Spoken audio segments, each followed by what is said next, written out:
Just going to be able to push another back there. The Earth Splitter going to be able to force them all away. What a hero, honestly. Yeah, just getting Burrow Strike is nice. So far, I know he transformed into Pugna once, but of course laying down that Nether Ward is also pretty nice in these team fights. I do wonder why Optic is not putting more focus on the top side of the map. They need to essentially push out this wave constantly.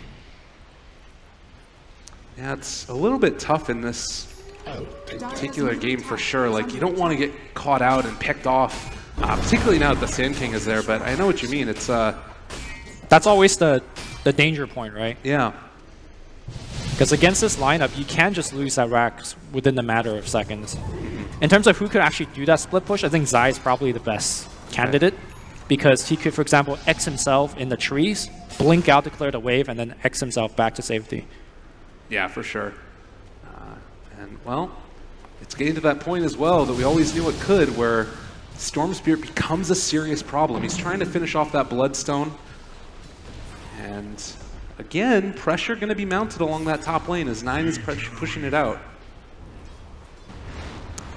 The next couple minutes of this, how do you see this playing out? Are Optics starting to sweat a little bit? Are they getting at all worried about the way this game is going? I think they're biting for their timing as well. Pycat, once they have the Ethereal Blade finish on him, I think that's where Optic is looking to start making offensive plays. Right now, they're just kind of just pushing for space, biding time. But here comes a high ground siege on the bottom side. I think what Pycat here is looking to do is hoping and forcing some TPs back, but Penta is not biting. They are saying, look, we're going to take your racks faster than you take ours. Here we go. They sure are, and they're moving forward for it right now. Torrent not going to connect. The big jump forward. They found themselves the ET. The boat is coming out, though. Can they turn this back around with that boat? Doesn't connect onto any, but they do have the buff applied to him. Pycat still split pushing in the bottom lane. Can they force any type of reaction? They're going to TP back with 1. Pycat's going to get the racks. That's going to be pretty good. Nice grip coming on to RMM, just slow him down a little bit. So far, it's just a Rax trade. Yeah, they trade him off right there, but Pycat dropping low 9. He's going to end up finding that they do get the X-Pac to pull over in. Can they kill off Pycat? He's able to bait him away. Is he actually going to make this work? Pycat starts it. He gets the Electric Vortex and gets the kill. The turnaround is complete, but do they have anything else to deal with these heroes? PPD walking away. They've already taken that full lane of Rax. Oh, it's a Rax trade so far. Now Pycat on the bottom side. After a buyback from 9, Pycat really in a lot of trouble. The strength stun is going to come through 9. Being pushed back. The long jump away. TP out from Pycat. He's going to make it home. No, he didn't. And now on the top side of the map, it's a buyback on Kunkka. They're looking to actually win this fight. Kunkka has already died, so that's a dieback on Zai. Oliver going strong on PPD. And it looks like PPD will make it out just fine. Yeah, Lycan ends up getting the Nightmare taken off of him, and, well, that's going to be the ET coming in. Armin, where you going, buddy? He's in some trouble now, as they're going to be able to find the Atos, find the stomp, find the kill. And now maybe can they turn it around some more? A little bit of a casual dust there just for fun.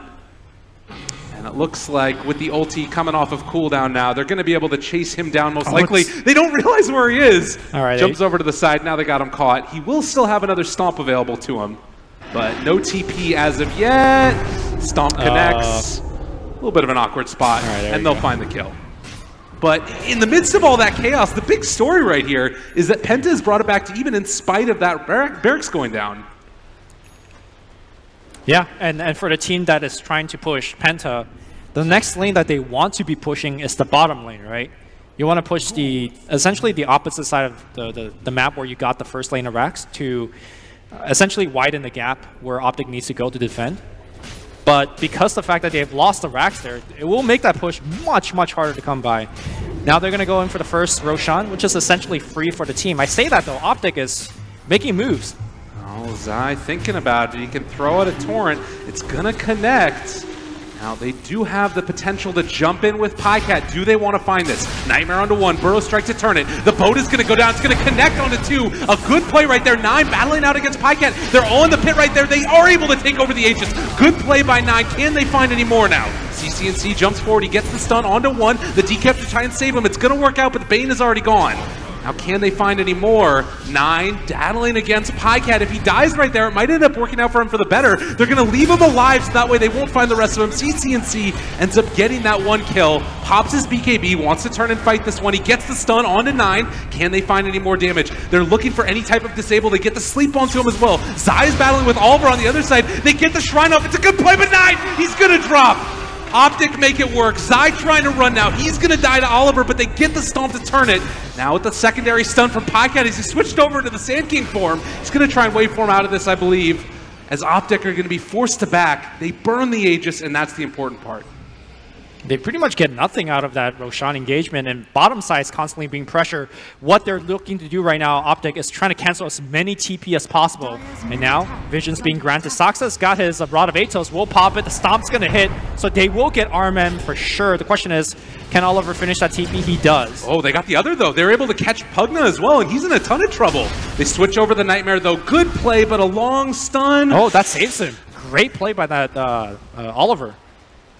Yeah, able to switch over the Nightmare. Again, the chaos is going to continue in this 21-19, a much more closely contested game. Penta pulling out all the stops in this one. Pycat now will finish his Ethereal Blade, and I think this is Optic's power peak. I think this is where they kind of start taking over the game. And the panel sort of alluded to it earlier, but Natural Order comboed together with an E-Blade and Adaptive Strike is just going to shred these heroes. Yeah, Witch Doctor just instantly dies to it. Pugna probably just dies to it as well. And of course, we talked about, you know, Penta could be taking the shrines. In fact, it's going to be Optic taking the first shrine on the map. Able to take that one down and head away as Spirit Vessel picked up for the Sand King. So we've talked about this a lot as an answer to Morphlane. Looks like they've got it and they're ready to go. Also very good against the likes of Bane. Next Spring Sap, not as good.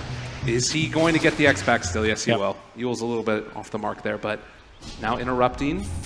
PPD heads forward. Pycat's there as well. The stomp interrupted as well. Boat comes out, but the long jump, 9 able to catch. Witch Doctor's still living here, but gets brought down in the end. PPD's also in a ton of trouble. They're going to kill off the ET as well. CCNC is left completely alone here, and 9 able to jump away. He's living through this. A huge problem for Optic. They're going to buy back on the ET now as well, trying to jump away with Pycat, but they've still got eyes on him. A long duration stun, the run. Can they get away? 9 out of mana. He's caught for the moment as well. CCNC going to jump forward. They get 9 very low, but not enough to find a kill. They do take out DNC, and again, Penta denied a chance at glory. This game is super close right now. The net worth hasn't really been too far apart. And Optic is winning these fights, but I believe that's like the 3rd buyback they've used this game. I think Bane's bought back once, Sox has bought back once, and Zai has bought back once. So they are holding on to this lead, but it's coming at a great cost. But still, I think where they're really winning is the map pressure. They're constantly being able to push out the waves. They're the one that's taking more shrine objectives, which is removing even more map control away from Penta. Penta, to me, they have one option, which is push and win. Sure, technically Storm could be big later on, Lycan could be big later on, but I don't think they will be as big as the Dragon Knight and the Morphling. Right. Well, they're going for this burst Dagon build out of the Pugna. Again, just trying any avenue to blow these heroes up and take them out of the fight at the start. But nothing's coming easy right here. I guess the other thing we should mention, 9 finishing off the Bloodstone. I believe that he had that in the last fight, or he might have just completed it now. A little bit on the later side, but once we get into that 3rd item, that might be the point that they're trying to wait for, where maybe Penta become a little bit stronger. Yeah, he's finishing towards that Lincoln Sphere, which I alluded to earlier. Once he has that finish, then he really won't be afraid of kind of surprise initiation, whether it's from the Bane, the Dragon Knight, so on and so forth. And his effectiveness in these fights will kind of go up by a lot. Absolutely. Well, again, a little bit of a slow point in this game as we wait for the next Roshan to come up. Still a ways before it's capable to respawn. And for now, at least, where do Penta try and go? They've still got that tier 1 they need to take in the bottom lane. Yeah, that is going to be the goal, taking down the tier 1 and the tier 2. Oh, RMN going to break the smoke. Gets down a ward as well, and it looks like he's going to be able to walk away for the moment. Yeah. Taking the scary path by the tier 2. Good ward though down. They see PPD. In the wrong place, and that's going to be an easy Bloodstone charge, I believe. Optic end up losing the captain. These outer tier 2 tower, this one on the bottom side and the one on the mid for Optic, is really their lifesaver. Remember that crazy scuffle that we had with the double racks trades? Yeah. If that mid tier 2 wasn't alive, Oliver could have easily just walked over and just taken the mid racks as well. But because they was able to protect it, this game has really different outcome. Top lane Pycat in a lot of trouble. Yeah, they got him caught. That's going to be most likely a kill unless this hero is incredibly broken, as everybody's talking about. They try and Bro Strike away. There's the Sandstorm, the TP away. They go the wrong way, but he's still going to die. Managed to just barely finish him off. Did he have his ethereal play up? I didn't really see. Maybe if he etherealed himself? There's a chance, but didn't end up happening, and Pycat goes down. And this is the scary part about this, is if you end up losing a fight or two, all of a sudden, your buildings are going to drop incredibly rapidly. Yep. Penta tier 2 tower down in the bottom lane. Mid now is the next step. They don't want to buy back on this morph lane if they don't have to, but the jump forward again from 9. He's low on mana though. They've got him caught for the moment. It's a ton of damage. Is he going to end up going down? They have Fiend Script as well, and he does die, but they lose the ET forward as well. PPD going to drop. Is it enough that they just got the Storm? It's not, because Storm is not the one that's pushing. In fact, it's Oliver and Boogie, right? And now Burrow Strike's going to come out on Zai. Zai will X himself back up on the high ground. Looks like Oliver and team is looking a little tenuous to actually go on the high ground just yet. Of course, the wolf form is over, but of course, Boogie will start blasting away. Tier 3 is definitely going to go down at the center. All right. Doesn't affect buildings, but that's fine. It's a zoner. Make sure no one's defending that one. And Glyph is going to delay this push, but Tier 3 is going to go down to the siege unit. And that's all they get out of it. But that's a great trade here for Penta. Yeah, absolutely. And, you know, you lose some Bloodstone charges there on Storm, but he's got more than enough. They're able to keep the pressure going. Shrine's now falling. Again, Optic. Maybe this isn't going to end up working out for them. They got to put something together here. Yeah. What's the next move for Penta? Just group up, look for the next gank. Roshan is coming up relatively soon. Getting Aegis and Cheese up on Storm is going to be absolutely amazing. And I do believe that's the reason why Penta has actually switched away from the Lincoln Sphere build-up to an Orchid. He understands that right now they're really in the lead in terms of actually these fights. Especially if he gets to the next Aegis, he definitely won't need Lincolns. And having Orchid versus us, the Morphling will be much more crucial. A DD rune in the bottom. And 9 ready to make some action happen. He has been really the player of this game. And now PPD again caught. He is gone so quickly. He's going to get the Nightmare there, but dead again in an instant. And the boat coming out, it's going to not connect onto anybody. What we're starting to see in these couple of fights is that Optic does have a ton of control, but not necessarily the best against heroes that require multiple control, right? Both the Lycan and the Storm pretty much requires to be chain stun from 100 to 0. And if you do kill one, then you won't have enough for the other. And both of them are huge threats in these team fights. If you don't kill the Storm, Storm basically, you know, kills your entire backline. And if you don't kill the Lycan, Lycan kills your base. So it's Optic are losing heroes or buildings, which is really neither a good proposition to be in. Yeah, not where you want to be at all. And, well, now you're looking at a situation. Roshan is up. If Penta wanted to try and go for this, Aegis and Cheese with the Storm Spirit there could be just incredibly hard to deal with. Yep. And this is really the other strength, I think, of DNZ on the Sand King. It's so easy to keep the creep waves pushed out constantly with that maxed out Caustic and Burrow Strike. But another group up here, Smoke by the Ancients. And oh, they got the ward vision here, yeah. Well, this is big. Saxa's looking to deny or kill this ward, but he's going to get punished. Another catch there already at the start, trying to jump away. They do get the Nightmare, but still a ton of damage. A big torrent, though, able to catch onto 3. The boat is only going to connect onto 1, but they take down 9. It's working out okay. Oliver, is he going to be able to find any more here? The Epicenter comes out, not nearly enough damage, but Zai is in trouble, going to get caught and going to get killed. Saxa on the bottom line has an urn on him. Looks like he will die to the urn. Yes, barely. The urn will take him down. So far, it's going to be a 2-to-1 exchange. Storm is dead. but I believe the rest of the team could just go into the Roshan and take it now. I think they should also be able to take it as the Storm comes back alive, so he could just zip in and take the Aegis. Yeah, for sure. And a great moment right now for Penta. Again, it's only 6 Bloodstone charges on Storm, but I mean, is that something that matters a lot? I don't think so. Even though he's dying in these team fights, again, Optic has to pick their poison, right? And the next team fight, then who are you going to kill with Aegis and Cheese? Neither of them become a good choice. Just like you said, Storm zips on in there, ready to take the next fight if they want to go for it. Sean comes out, and an 8,000 to 7,000 gold lead right now for Penta. Doesn't matter as much at this stage of the game, but the really scary thing, you win one fight, and that is going to be all the lanes of Rax most likely down. Optic has been bleeding a ton of gold in the last couple of team fights. I mentioned that they've been buying back, and it almost feels like they need to buy back to actually win these fights. RMN there, holding on to a Mango, maybe ready to feed that over to Storm if things become really dire. But at least for now, it is Penta controlling the entire map. This is a lot like it felt last game at various points when Optic were doing it to them. But there is a Daedalus done on the Kunkka. Couple crits might be what they need to turn this back around. He's got to be careful, though, because a Yule Scepter, and if they catch him outside the base, it's really rough. Self-X has about an 8-second duration.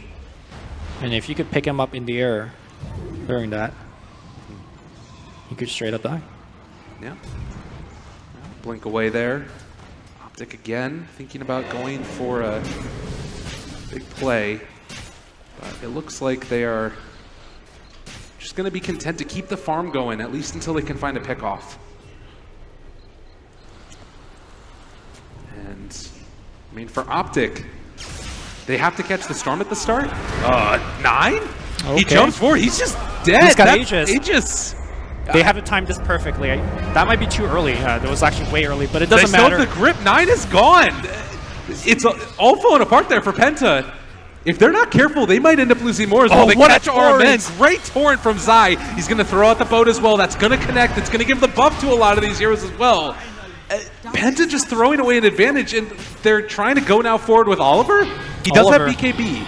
He could BKB TP. He won't pop the BKB. In fact, he's just looking to take the racks. He doesn't have Fane Spirit on PBD. They saw on the mid lane, so he knows he's not too worried. He's going to just try to run himself out. He might die here if they get vision on him. Oh, he just gets Force Staff away. And now the Sand King looks like he's going to throw his life away to make sure X is going to cancel that TP. Yep. DNZ will die for this, but a huge win. But look at the other side of the map. Morphling is actually hitting the tier 3 as well. Yeah, he's making it happen. Pycat doing all the work in the world, and DNZ going to get caught. Pycat trying to jump away, but he already took down the tier 3 tower. That was a huge play by Oliver. He understands that Storm got caught out. Careless mistake by 9, but they turned that mistake into a win. A big win, in fact.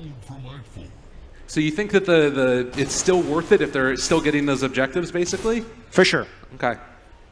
Right now, I feel like Optic is being worn down. Like, they're just getting railed on 1,000 cut, you know? Yeah. They're just losing out on a ton of this economy. Zai might become the secret carry, though, for Optic. Optic just needs to kill heroes. And I think Kunkka will eventually become the hero that could do it in the safest option possible, which is self-X, blink in, crit, kill. For sure. But he doesn't have enough damage right now. Like, he needs BKB and maybe Divine to actually get that option. His talents are pretty cool for it as well. As the game goes on, you know, getting towards that 25 strength and the extra cleave if it gets to that point. Yeah. But the other thing is that Dragonite ended up going for the gold per minute talent also. So he's going to start getting into a couple of those other items where you don't normally see DK getting incredibly farmed. And that's another hero that you can't underestimate his carry potential late game. I think one of the kind of secret OP item in this stage of the game, I'll talk about the item choice later, Asaxa. Scouting forward. Just barely misses there, but he does spot out Boogie now. There's a gem on the Sand King, so he's got to be super careful. X onto 1. 9 is there as well. He gets caught for a second. Rooted is going to be able to dodge away from the ship. So a lot used there from Optic, but Penta going to back out. PBD still looking for some sort of nightmare catch. Won't find it. So a late game option in terms of an offensive item you could think about is the Nullifier. against heroes that get by, like, let's say, BKB to protect himself. Just pop out Invis, nullify them, and that's a straight up kill.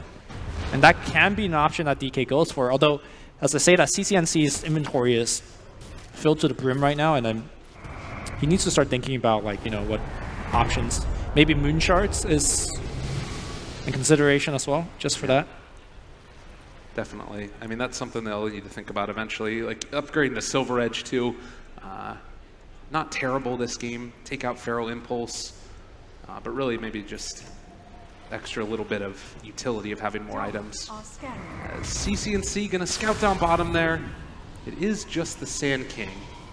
And don't know if they're going to be able to catch him. They jump forward, they find the stun. Great play. And they'll be able to kill him off. Yeah. PPD drops a sentry, CCNC blinks in for the stun. And they get the gem, too. Another big pickup. Okay. Regen Rune top could be a nice little thing to get there for the Storm Spirit. We also had that 25 strength talent, like we talked about for the Kunkka. A little bit of extra damage and survivability there. Actually, quite a bit. Resistance. Yeah, stats resistance actually matters in this game.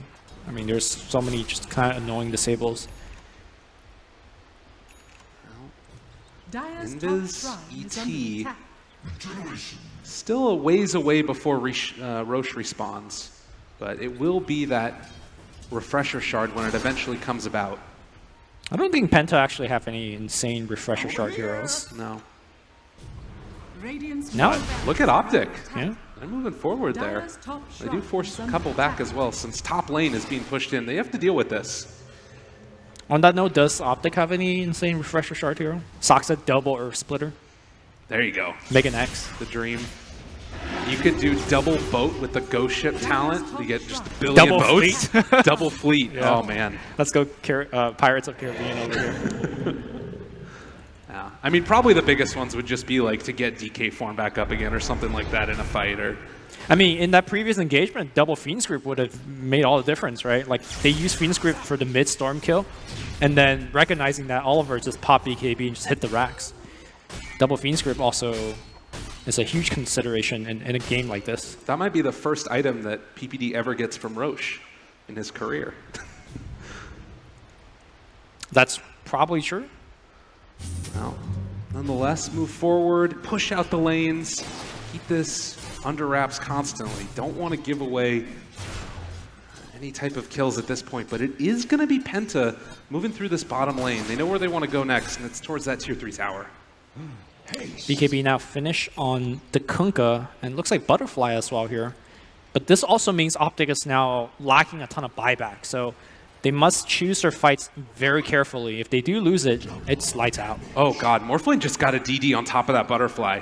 Oh, they smoke right under a wolf? All right, well, this is a little bit scary. They're walking right up a hill where Sand King's waiting. Oh, but they switch? Okay.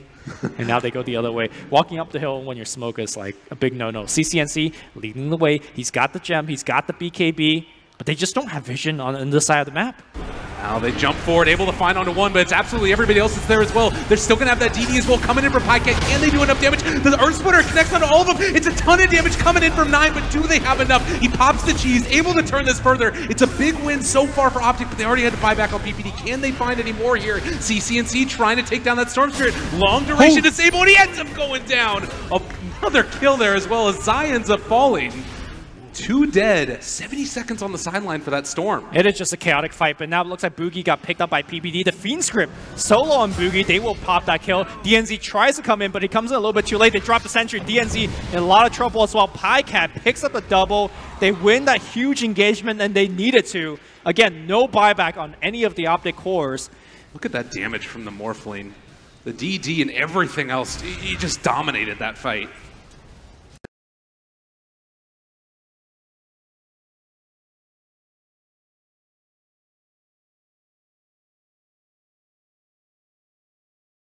Getting set up for Roche, which respawns shortly.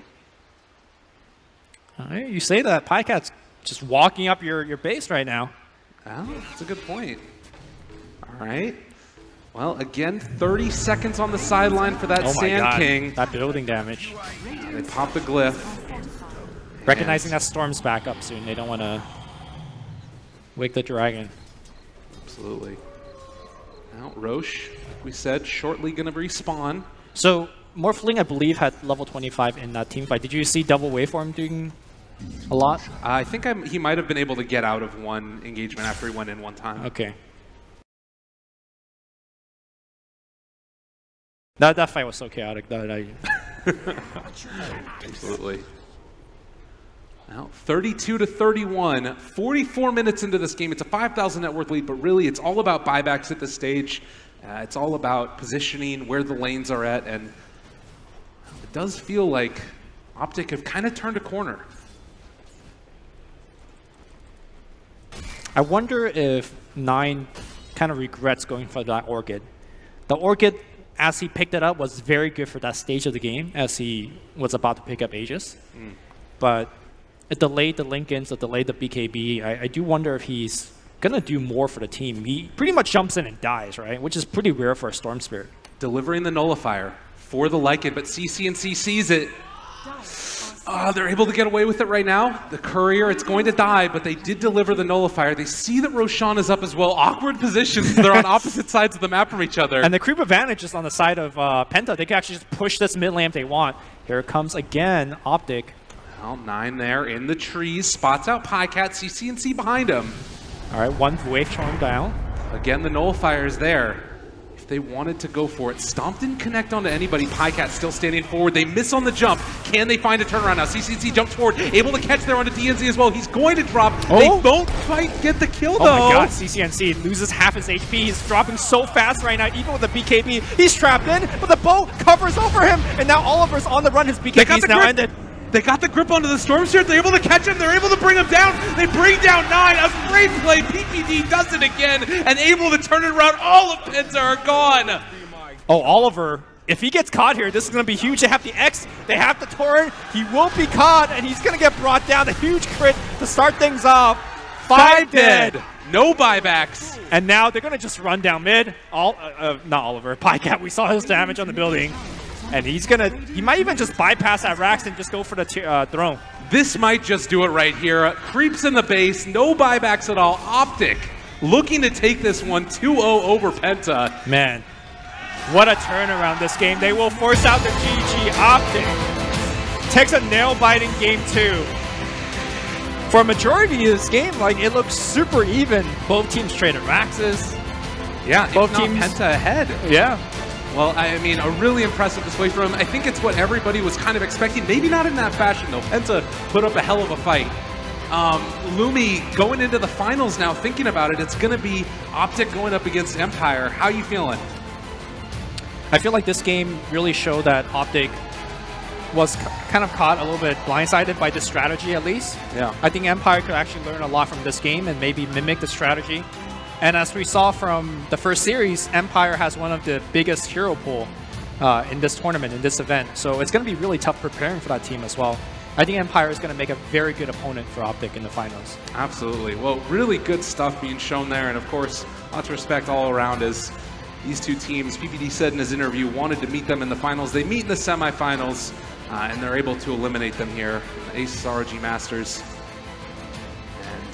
Again, like we were saying, it was something that I think a lot of people were expecting, but maybe not in that particular fashion as make their ways back.